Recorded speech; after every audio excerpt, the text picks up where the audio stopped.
दफा काजी कह रहे हैं, एक गांव में किसान रहा करता था।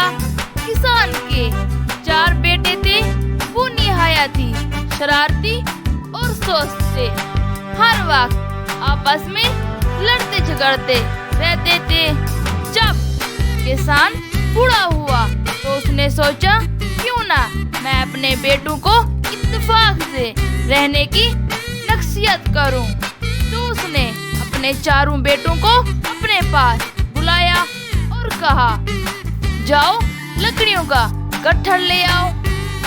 जब वो लकड़ियां ले आए तो किसान ने अपने बेटों से कहा कि अब बारी बारी इस लकड़ी के गट्ठर को तोड़ने की कोशिश करो।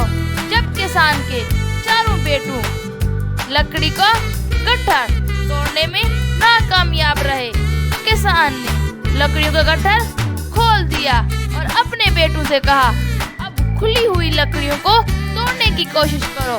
तो किसान के बेटों ने खोली हुई लकड़ियों को तोड़ने में कामयाब रहे। फिर किसान ने कहा, देखो मेरे प्यारे बेटो, जब तक लकड़ियों का गट्ठा बंधा हुआ था तुम में से कोई भी तोड़ ना पाया। जैसे ही लकड़ियों को खोल दिया गया तुम लोगों ने इसे आसानी से तोड़ दिया।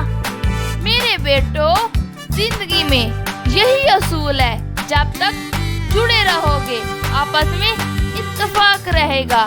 जब तुम लकड़ियों की तरह खुल जाओगे हर कोई तुम में लड़ाई पैदा करेगा। इसीलिए मेरे प्यारे बेटो, इत्तेफाक में बरकत है। हमें इस कहानी से ये सबक मिलता है कि इत्तेफाक में बरकत है।